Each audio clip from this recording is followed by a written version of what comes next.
నడిచింది. కానీ అలాంటి సినిమాలను ప్రోత్సహించలేదు. అలాంటి వాళ్ళకి అవార్డులు రాలే జేబీ సినిమా లాంటి వాటికి. కానీ ఇవాళ పోలీస్ అధికారులు చట్టబద్ధంగా ఉండేటువంటి డ్యూటీలో ఉంటారు. వాళ్ళని బట్టలింపేసి ఒక స్మగ్లర్ పాత్రలో ఒక స్మగ్లర్ పాత్రలో ఉండేటువంటి ఒక స్మగ్లింగ్ చేసేటువంటి హీరోలు పోలీస్ అధికారులను పోలీస్ స్టేషన్లలో బయట బట్టలింపేసి నిలబెట్టి యథేచ్ఛగా స్మగ్లింగ్ చేసేటువంటి సినిమాలకు మాత్రం కేంద్రం నుంచి అవార్డులు వస్తున్నాయి. ఏం చేయాలి? ఇలాంటిదైనా మీరు ప్రోత్సహించేది. ఏ సినిమాను మేము గౌరవిస్తాం. సినిమాలో ఒక ఎంటర్టైన్మెంట్ పబ్లిక్ ఉంటుంది. కానీ పబ్లిక్ ఎలాంటి మెసేజ్ ఇస్తారు? స్మగ్లర్ హీరోలు అవుతారంట. ఒక అవేర్నెస్ ఇచ్చేటువంటి లాయర్ జీరో అయితే ఎట్లా? ఒకవేళ అక్కడ స్మగ్లింగ్ జరుగుతున్నప్పుడు దాన్ని కట్టడి చేసేటువంటి పోలీస్ అధికారి జీరో ఎట్లా అవుతాడు? ఇది సమాజం ఆలోచించాలి.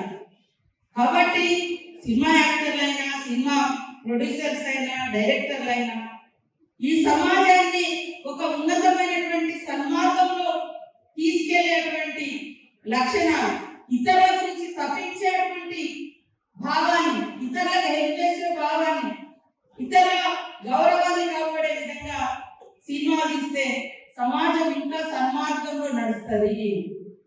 అదే మరి వేరే ఆలోచనలతో పోతే, నిన్న ఒక అతనట మహారాష్ట్రలో 2 మర్డర్ కేసులు ఉన్నాయి, తప్పించుకో తిరుగుతున్నాడు చాలా రోజుల నుంచి.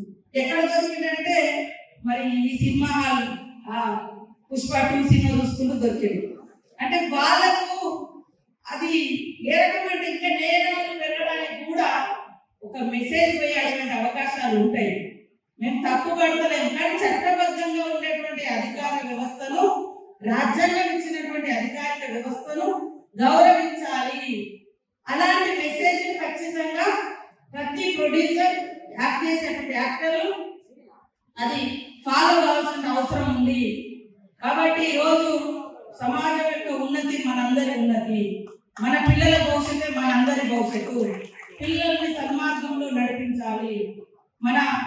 మరి పాస్టర్లు కూడా అక్కడెక్కడ మీరు బోధనలు చేసినప్పుడు మీరు చెప్తా ఉంటారు, స్మోకింగ్ బంద్, డ్రింకింగ్ బంద్, ఇవన్నీ చాలా గొప్ప అలవాట్లు.